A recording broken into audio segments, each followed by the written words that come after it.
My boss sneaked into my tent at the company retreat. "Just relax," she whispered. "No one will know." At 1:47 in the morning, someone pulled open the zipper of my tent and slid inside before I could reach the camping lantern beside my sleeping bag.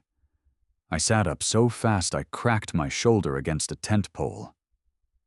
"Easy," a woman whispered. "Just relax. No one will know." I knew that voice. Claire Whitmore was my boss. Not my supervisor's supervisor. Not some executive I recognized from a quarterly video. My actual boss. The 24-year-old operations director who approved my performance reviews, my overtime, and whether the process improvement team I worked on even existed next quarter.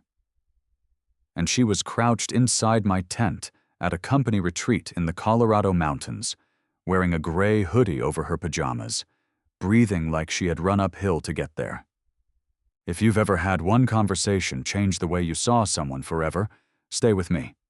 And if you enjoy stories about people choosing character over power, subscribe and tell me in the comments what you would have done if your boss had appeared in your tent before 2 in the morning.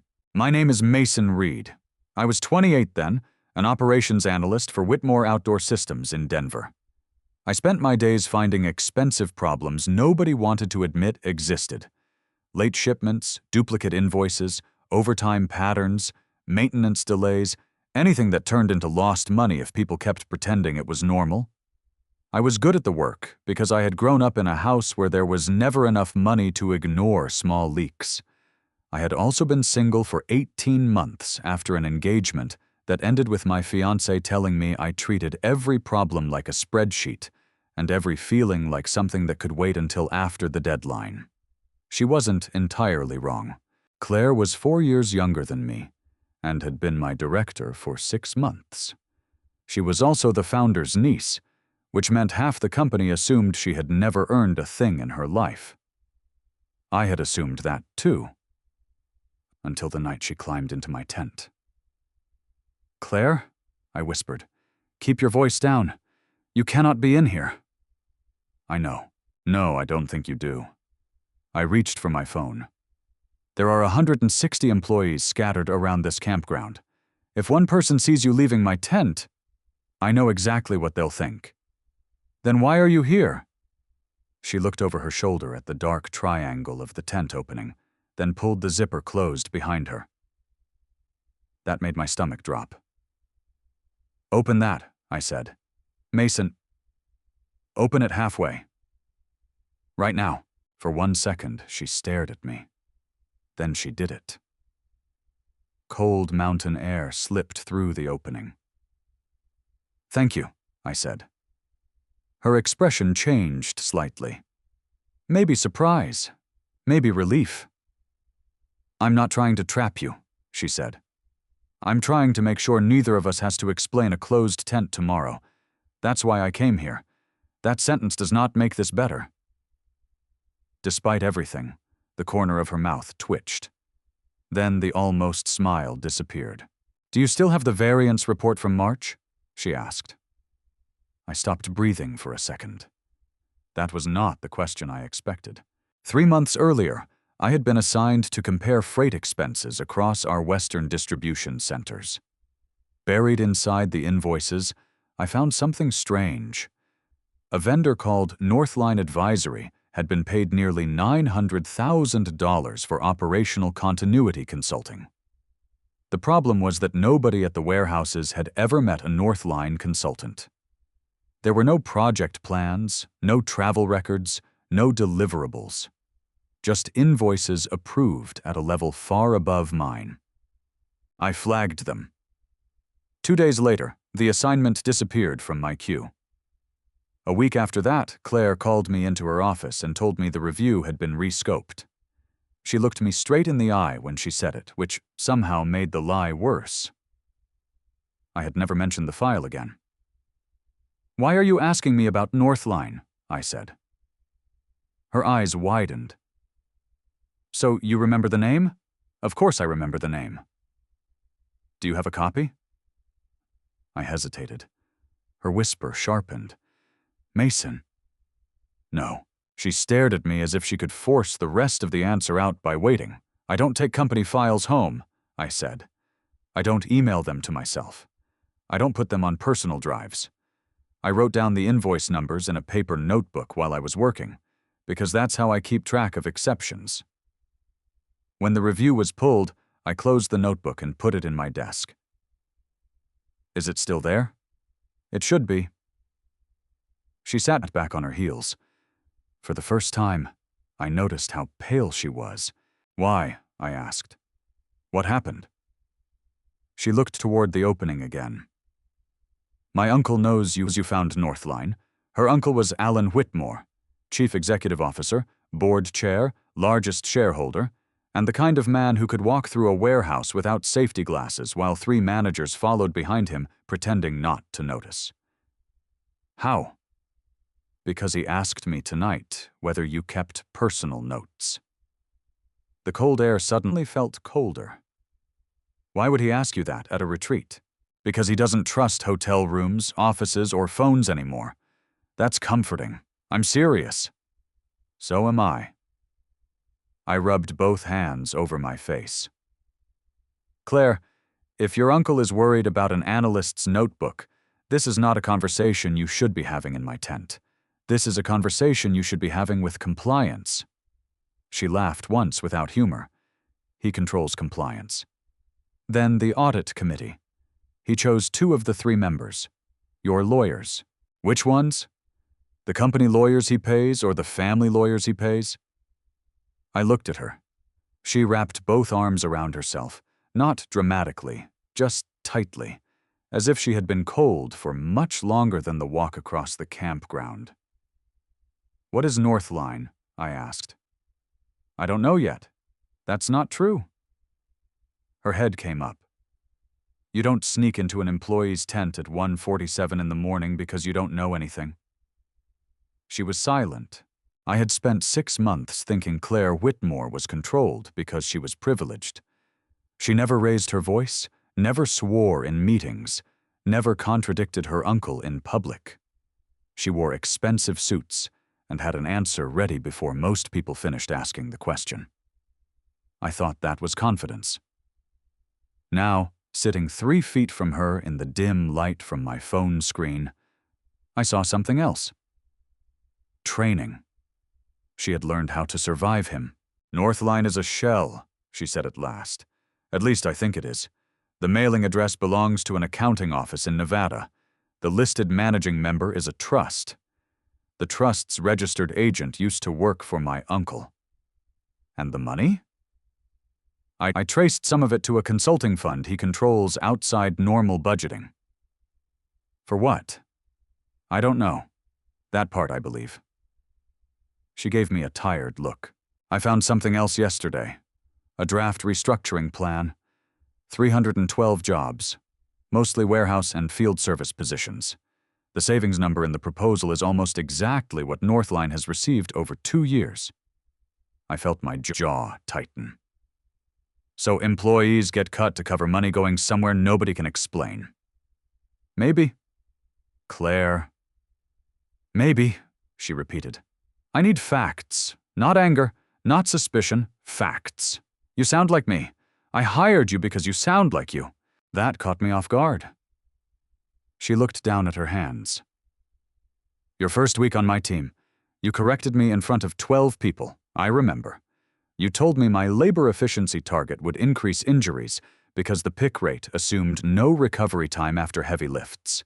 You were furious. I was embarrassed. You looked furious. I'm a Whitmore. We're trained to convert embarrassment into facial expressions that make other people apologize. I laughed before I could stop myself. She smiled, but her eyes stayed serious. You didn't apologize, she said. You brought me the injury data. You were right. I changed the target. I thought you forgot. I remember everyone who tells me the truth when it costs them something. Something shifted inside that tent then, and I didn't like how aware I suddenly became of the fact that we were alone. So I moved back until my shoulder touched the nylon wall. Why not ask me tomorrow? Because tomorrow morning my uncle is announcing an accelerated restructuring review. The layoffs. Yes. And tonight he asked whether you kept notes. She swallowed. I think he's going to make the North Line trail disappear before anyone outside his circle sees it. And you think my notebook matters? I think it may be the only independent record of the invoice numbers before the system changes. I stared at her. You want me to steal my own notebook from the office? No. Good. I want you to leave it exactly where it is. That surprised me more. If it disappears, she said, I need to know who had access. If it stays, I need you to act like tonight never happened until I understand what I'm dealing with. I shook my head slowly. You came all the way here to tell me not to do anything? I came here because I needed to know whether you had copied the report. And because... She stopped. Because what? Her eyes met mine. Because if this gets ugly, I need one person in that building whose first instinct isn't to ask which side is safer. That's a lot to put on someone who reports to you. I know. No, Claire. I mean that. You have power over me. Even asking me to keep this secret puts me in a position I didn't choose. Her face changed. For a moment, she looked younger than 24. Then she nodded. You're right. She shifted toward the tent opening. I shouldn't have come. I expected defensiveness. I expected the executive version of an apology that somehow made the other person feel unreasonable. Instead, she opened the zipper wider. I'm sorry, Mason. I mean that. I was scared, and I picked the person I trusted without thinking enough about what that would cost him. That apology did more damage to my assumptions about her than anything else that night. Wait, I said. She paused. I didn't say leave. You said I shouldn't have come. Both can be true. She looked at me carefully. What do you want me to do? Sit by the opening.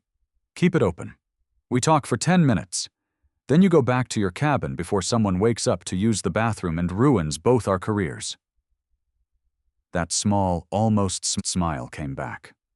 10 minutes. It became an hour and 23. We did talk about North Line, but not for long. There was only so much either of us actually knew. After that, the conversation drifted into the places people usually avoid at work, because work gives you safer subjects. She told me her parents had died in a small plane accident when she was 14. Alan, her father's older brother, became her guardian and later trustee of the shares she inherited. He sent her to the schools her father had chosen, pushed her through an accelerated business program, and put her into the company before she had decided whether she even wanted to be there. He never hit me, she said quickly, as if defending him from an accusation I had not made. He never had to. Alan's very good at making obedience feel like gratitude. I understood that sentence better than I wanted to.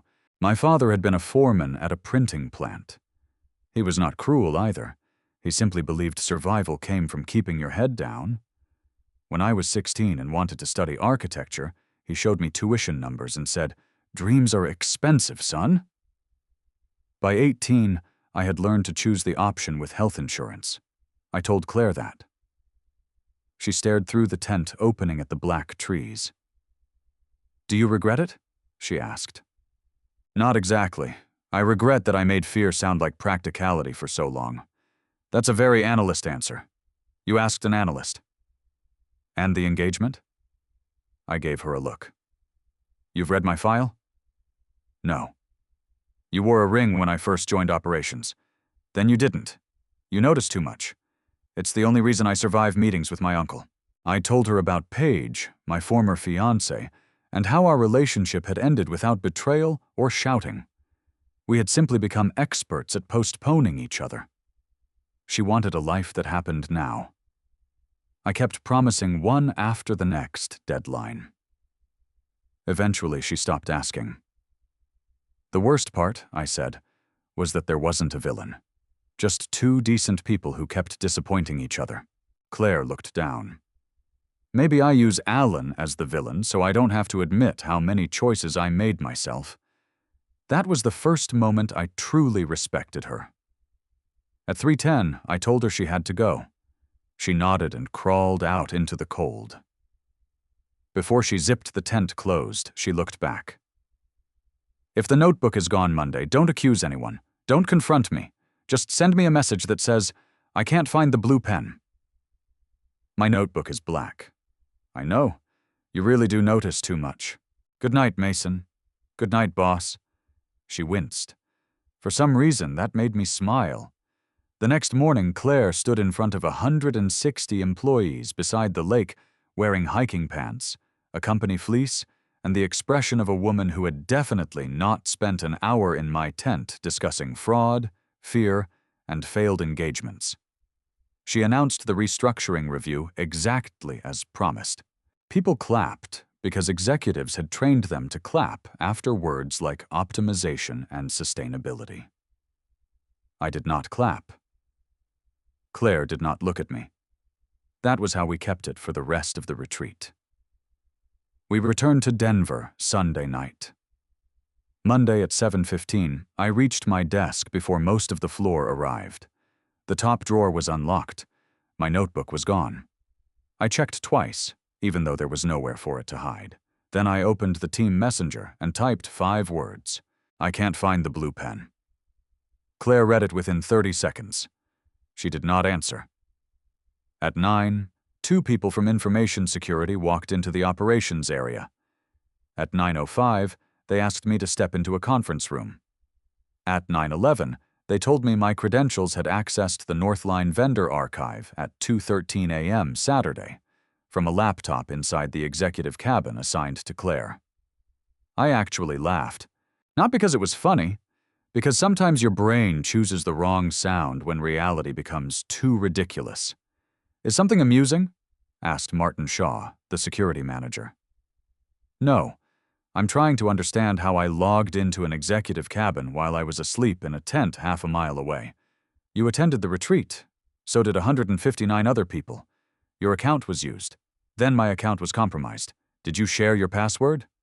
No. Did you enter it into any device during the retreat? I thought about the registration kiosk Friday afternoon.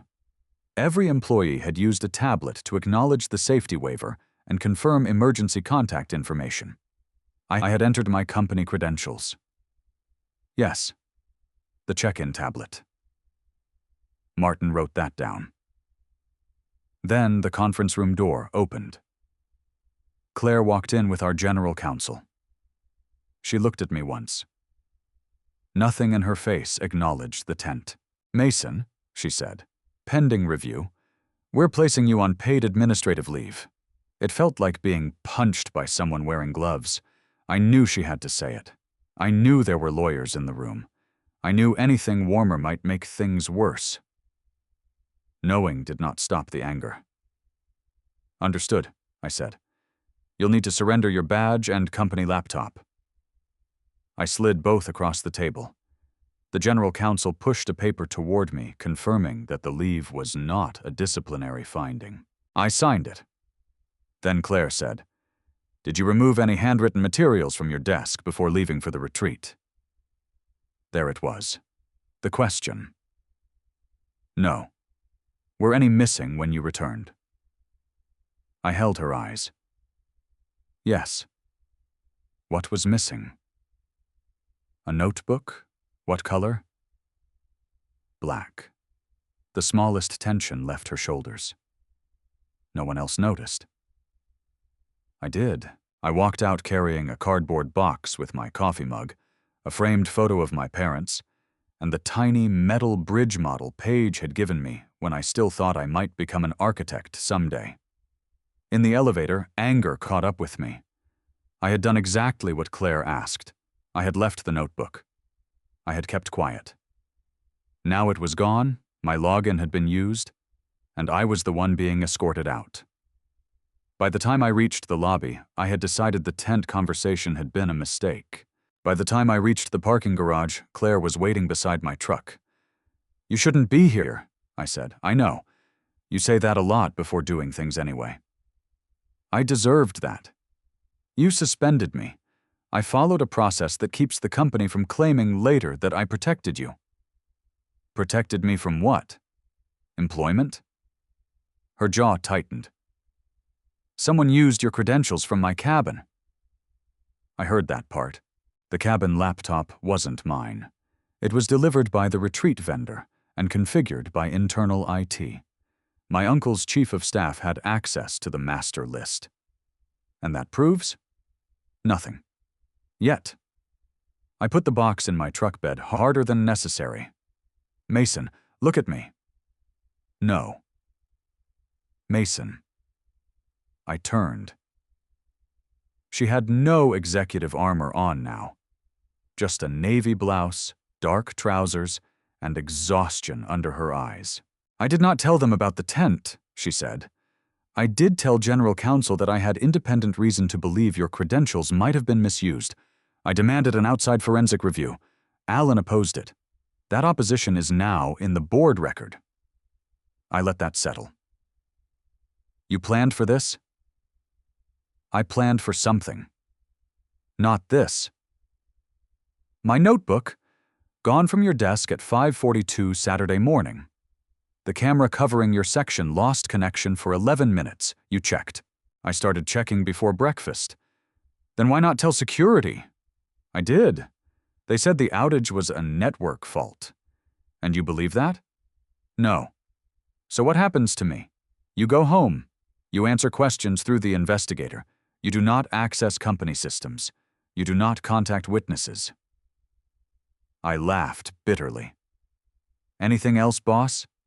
She flinched again. Mason, I am trying to keep this clean, and I'm trying not to be the easiest person in the building to sacrifice. You aren't. From where I'm standing, I'm carrying my desk in a box. She looked at the concrete between us. I know. I wanted her to defend herself. I wanted her to tell me she would fix everything. I wanted something simple enough to be angry at. Instead, she said, you told me in the tent that I put you in a position you didn't choose. You were right. I'm not going to do that again. I won't ask you to trust me. I'll earn whatever trust I get from here. Then she stepped away from my truck. That sentence followed me home. For 6 days, I heard nothing from Claire. The investigator called twice. I answered every question, and I hired an employment attorney with money I had been saving for a down payment. On the 7th day, Paige called me. We had not spoken in 5 months. Are you alone? She asked. Yes. I need to tell you something before somebody else does. Paige worked in compliance at Whitmore. She had taken the job shortly before our engagement ended, and we had both been careful never to use each other's access or talk about confidential work. What happened? Martin Shaw interviewed me. About me? About whether you ever asked me for privileged credentials. I never did. I know. Something in her voice made my stomach tighten. Paige. He showed me a message. What message? A screenshot from 2 years ago. You asking whether I could check a supplier hold for you because your access was down. I remembered it. We had been living together. I was at home with the flu. A vendor payment had been blocked, and I had asked if she could tell me whether the hold was tax-related or quality-related, so I would know which team to call in the morning. I didn't ask for your password. No, you didn't, but the screenshot cuts off my reply. What did your reply say? That I couldn't look because it wasn't my case, and you said, fair enough, I'll handle it tomorrow. I sat down. They cropped it, yes. Who gave Martin the screenshot? He wouldn't say. Did you tell him it was misleading? Yes. A long silence. Mason, somebody asked me yesterday whether I would sign a statement saying you had a pattern of using personal relationships to get around controls. My hand tightened around the phone. And I told them to go to hell. Despite everything, I smiled. That does sound like you. Don't make me sentimental. We were terrible by the end. We were tired. We were terrible and tired. Fair. She exhaled. I'm sorry, Mason. For more than this. Paige. No, I don't want us back. I think we both know that. But I spent a year telling myself you cared more about work than people. The truth is, you cared about being dependable so much you forgot dependable people are allowed to need things too. That sounds expensive. Did a therapist give you that? $80 after insurance. Worth every penny. She laughed softly, then became serious again. Be careful. Someone is building a story about you. After we hung up, I called my lawyer. Then, against my better judgment, I opened a blank text to Claire. I typed, "They're using Paige." I stared at it for 30 seconds. Then I deleted it. Claire had said she would earn trust. I had to let her. The next morning, an envelope appeared under the door of my apartment. No stamp, no return address. Inside was one photocopied invoice from Northline Advisory and a yellow sticky note with 3 words. Look at freight. I called my lawyer before I touched anything else. He told me to photograph the envelope, put it in a plastic sleeve, and not contact anyone from Whitmore. Then he asked whether I understood why anonymous evidence was dangerous, because I don't know who sent it. Because whoever sent it may want you to do something stupid with it. So I did nothing stupid. I looked at the copy without logging into any system. The invoice itself was ordinary. Consulting fee, project code, approval initials. But in the lower corner was a freight reference number. That was strange. Consulting invoices did not move freight. The number format belonged to our old warehouse tracking system, one we had stopped using the year before. I had spent 3 months migrating those records. I knew the structure by sight. The first 2 digits identified facility. The next 6 were date. The final 4 represented a shipment sequence. The number pointed to our Pueblo distribution center and a date 18 months earlier. I could not access the company database. But I had something better than access. I had memory. 18 months earlier, Pueblo had experienced a serious rack collapse. No one died, thank God, but 2 employees were injured. The official finding blamed an improperly secured load. I remembered the incident because the corrective action budget had been unusually large. And suddenly, Northline no longer looked like a simple money problem. It looked connected to safety. I called my lawyer back. He was quiet for a long time. Do not investigate, he said. I'm an analyst. That's like telling a dog not to smell things. I'm billing you to be smarter than a dog. What can I do? Tell the outside investigator exactly what you noticed. Let them obtain the records properly. So I did. 2 days later, Claire called me for the first time since the parking garage. My lawyer was on the call. So was the independent investigator, a woman named Denise Alvarez, who had spent 20 years in forensic accounting and sounded immune to intimidation. Mason, Denise said, we found the shipment record. I sat up straighter. And? The load wasn't the cause of the rack collapse. Claire spoke next. A structural inspection 6 weeks earlier had recommended replacing 2 damaged uprights. Was the work done? No. Why? Budget deferral. Who approved it? Silence. I knew the answer before anyone said it. Alan? Claire's voice was quiet. Yes, Denise continued. Northline's first payment was issued 8 days after the accident. The description references crisis continuity. There are 6 later payments tied through hidden reference fields to safety incidents, workers' compensation reserves, and deferred maintenance projects. I felt sick. What was Northline doing? We don't know yet. But we found legal invoices routed through the same trust. Claire said, I think my uncle used Northline as a private damage control fund. Quiet settlements, outside consultants, maybe investigators. Anything he didn't want appearing next to the safety events in normal reporting. And the layoffs?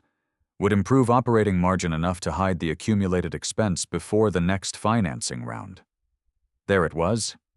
312 people were not being laid off because business was slow. They were being used to clean a balance sheet dirtied by decisions made far above them. I stood and walked to the window because sitting still became impossible. Can you prove it? Not yet, Denise said. But we're close. Claire hesitated. There's something else. I knew from her tone it was bad. Your notebook was found. Where? In a locked cabinet in Martin Shaw's office? I closed my eyes. The security manager. Yes. How did it get there? He says an anonymous person left it on his chair Monday morning. That's convenient. Very. Did he report it? No. My lawyer finally spoke. That changes the employment situation substantially, Claire said. It also gets worse. The page with the Northline invoice numbers is missing. I laughed again, that same wrong sound. Denise said, Mason, we need you to stay patient. I've been home for 2 weeks while somebody edits my life into a confession. I know. No, you know evidence. I'm the one whose neighbors ask why I'm not at work. Claire's voice came softly through the speaker. You're right. I almost snapped at her. Then I remembered the tent. The way she had apologized without defending herself. So I said nothing. Denise ended the call after arranging another interview. My lawyer disconnected too. Claire stayed on the line. Neither of us spoke for several seconds. We shouldn't be talking alone, I said. I know. Then why are you still here? Because I wanted to tell you something that has nothing to do with the investigation. That sounds dangerous. It probably is. I heard her breathe. I miss talking to you.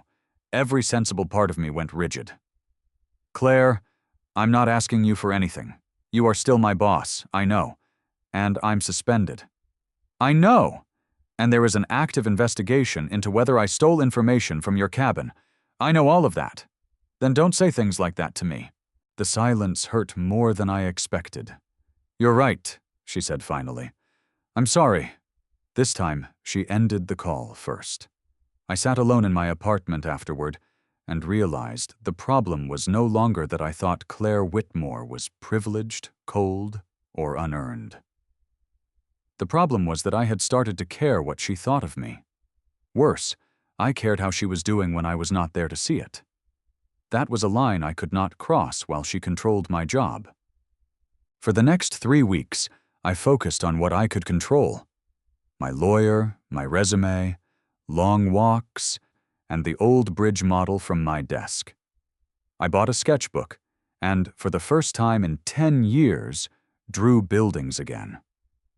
Reclaiming a part of yourself, I learned, did not require destroying the rest of your life. Sometimes you just gave it a chair at the table again. On a Thursday afternoon, Denise called. We cleared your account, she said. I stopped drawing. Forensically? Yes. Your credentials were harvested from the retreat check-in tablet. The tablet had remote administration software installed before the event. We traced the command session to a device assigned to Martin. I let out a breath I felt like I had been holding for a month. Am I going back? That's for the company to discuss with you. What happened to Martin? He resigned this morning through counsel. Which means? It means I can't discuss everything yet. Of course. But Mason, your instinct about freight broke this open. We found enough to refer several issues to outside counsel and the audit committee. What about Alan? A pause. The board meets tomorrow. The board meeting lasted 9 hours. I know because I sat across the street in a coffee shop, even though no one asked me to be there. At 11:20 that night, Claire walked through the cafe door. She looked exhausted. Her hair was tied back badly, as if she had done it without a mirror. She wore the same black suit I had seen her wear in a dozen meetings, but the jacket was open, and her shoes were in one hand. I stood. She stopped 6 feet away. "Can I sit? You own fewer shares in this coffee shop than you do in my employer, so I think I can say yes safely." She laughed, and the sound almost broke me. She sat across from me. "Alan is out." I stared at her. "Out how?" "Administrative leave pending external review. He resigned as board chair rather than accept the suspension, which made the remaining directors even more suspicious." "And Northline?" "Frozen. Every payment, every linked contract. We're self-reporting the safety record issues to the appropriate agencies and reopening the Pueblo investigation." "The layoffs?" "Cancelled." I closed my eyes. 312 people I had never met would go to work Monday because a trail of ugly numbers had finally been read by people who could not bury them.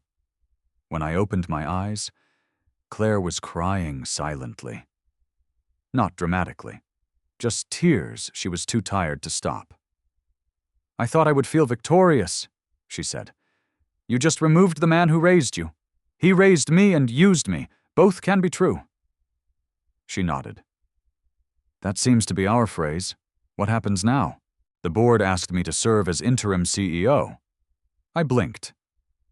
"Congratulations?" I said no. That shocked me more than Alan being removed. Why? Because 6 weeks ago I would have said yes before they finished asking. I would have told myself it was duty, or legacy, or proof. She looked through the window at the dark office tower across the street. "I don't know what I want yet. For the first time in my life, I want to find out before I sign something." I smiled. "That sounds expensive. What?" "Dreams. My dad used to say they were expensive. Maybe they are. Still worth pricing." She smiled back. Then her face became serious. "There's one more thing. Your suspension is lifted. The company owes you an apology. Back pay for the overtime differential you lost, reimbursement for reasonable legal fees, and frankly, probably more than that if your attorney is any good. He is painfully good. I'm glad. But I asked HR to remove you from my reporting line permanently." The room seemed to narrow. "Why?" Her cheeks colored. And suddenly I knew. She looked down at her hands. "Because I meant what I said on the phone. I didn't speak. I miss talking to you," she said. "I think about you when I shouldn't. I wanted to come to your apartment 3 different times and didn't because you told me exactly where the line was. Claire, I'm not asking you to cross it now. I'm making sure the line belongs to us, not to my job title." She finally looked at me. "If you return, you'll report to the new head of process integrity.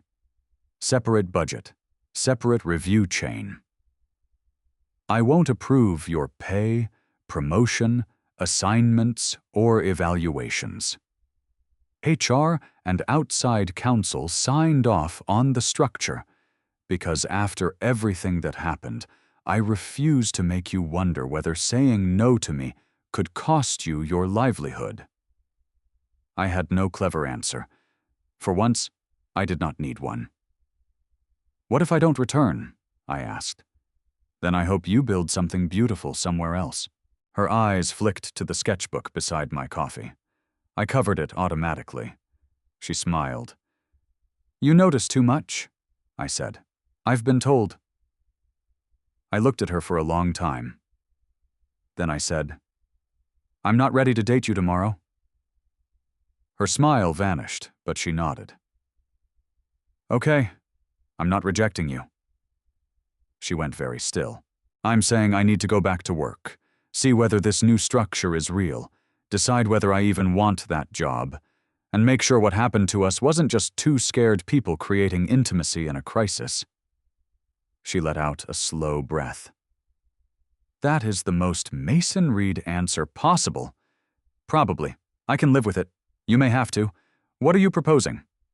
Coffee. We're having coffee. Another one. In 2 weeks, off the clock. No company business. Her eyes warmed. A date? An evaluation period. She laughed so loudly that the barista looked over. Fine, she said. But if you bring a spreadsheet, I'm leaving. I make no promises. I did go back, not because Whitmore had suddenly become noble. Companies are not people. They do not become good because one bad executive leaves. But the new audit committee published the safety corrections.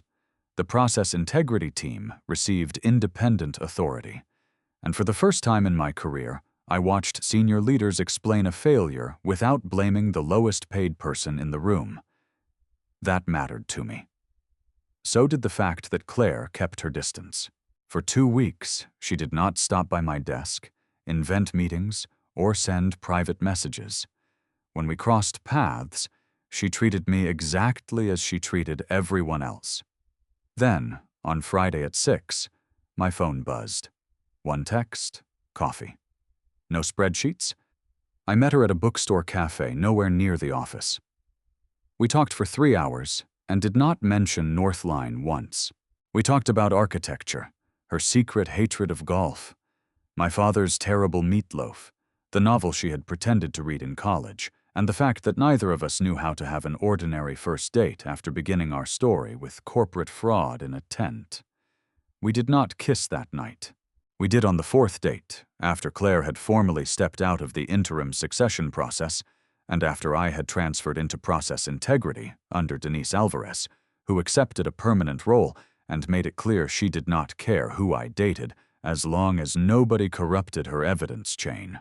6 months later, I enrolled in an evening design program. I still worked full-time. I still analyzed systems. But twice a week, I sat in a studio with people 10 years younger than me and drew until midnight. Claire started therapy. She said that part of her life was private, so I will leave it there except to say that learning how not to obey fear turned out to be harder than defeating her uncle in a boardroom.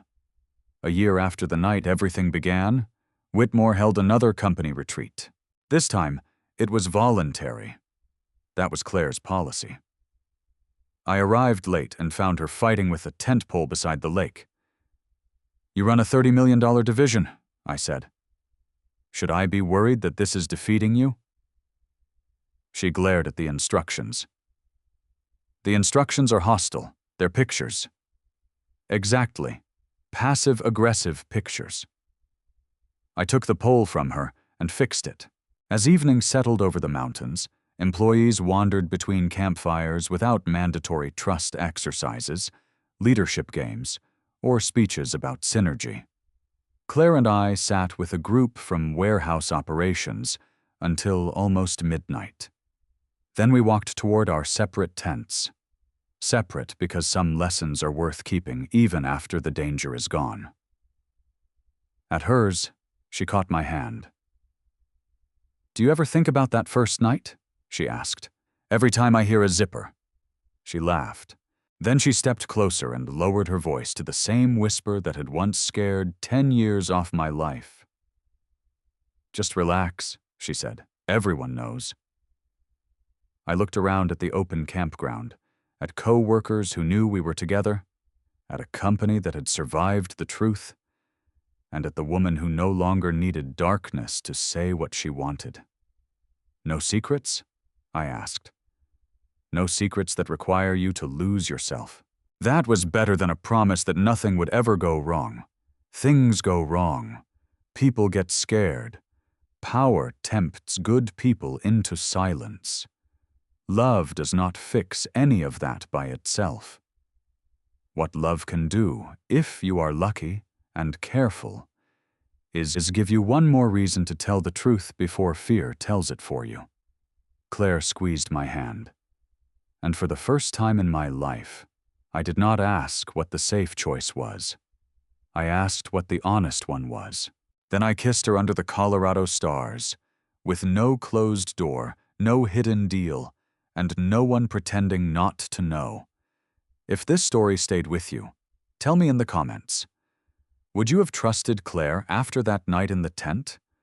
Or would you have walked away? And if you believe respect has to come before romance, especially when power is involved, subscribe for more stories about people choosing courage when silence would be easier.